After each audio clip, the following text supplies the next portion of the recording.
आपल्या शाळेतल्या पॅरेंट्स म्हणजे पालकांना मार्गदर्शन करण्यासाठी त्याचे कर्मचारी आलेले उद्दिष्ट आहे की बाबा आपण पैसे टाकतो बँकेत, आपले मेहनतीचे पैसे असतात ते पैसे आपल्याला कुठे टाकतो, कोणत्या तरी पतसंस्थेत कोणत्यातरी बँकेत टाकतो. पण पोस्ट ऑफिस असे की केंद्राची गॅरंटी, विश्वास आणि आपला पैसा कुठेही जाणार नाही अशी एक गॅरंटीची ज्याच्यावर पूर्ण भारतातले नागरिक विश्वास ठेवू शकतात. जी भारत सरकारची योजना आहे.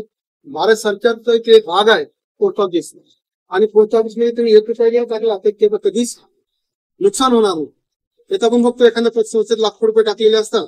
आता जुन्या शहरात जी घटना घडली, एक साईस पतसंस्था त्यांनी लाखो रुपयाने आपले पेन्शनचे पैसे त्याच्यात टाकले, रिटायरमेंटचे पैसे त्याच्यात टाकले आणि मेहनतीचे पैसे तुम्ही लोकांनी टाकले आणि ते संचालक पूर्ण गायब. आणि आता लोक बँकेत जाऊन चक्रमाळी परेशानी फोटो टाकले, पैसे वसूल होईल. म्हणून कधी पण लक्षात ठेवायचं का ज्या बँकांनी आपल्याला आणतात त्यांचे पैसे टाकायचे नाही ते खूप.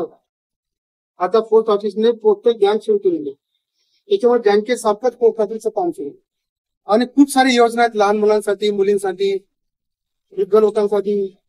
अजून तुम्हाला माहित झालं पाहिजे आणि आपला मेहनतीचा पैसा सुरक्षित असला पाहिजे. खूप पैशाला कुठेही धक्का पोचला नाही पाहिजे, आहे की नाही. आपण का पैसे जमा करतो आपल्याला फोनचे टाकतो, आपल्याला आजारी सांगणे, एखादा कार्यक्रम असला आपला गाव दुःखात त्यावेळेस आपण तो कोणत्या तरी मेडिसिन तो आपल्या कामात पडला पाहिजे. आणि अशा प्रायव्हेट संस्थेत आपण पैसे टाकले तर त्याचे अपव्यय होऊ शकतो, आपले पैसे नुकसान सुद्धा होऊ शकतो.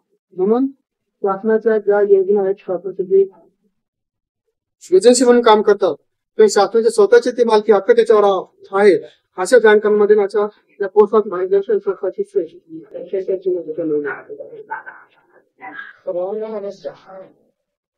जळून गेले खान साहेब.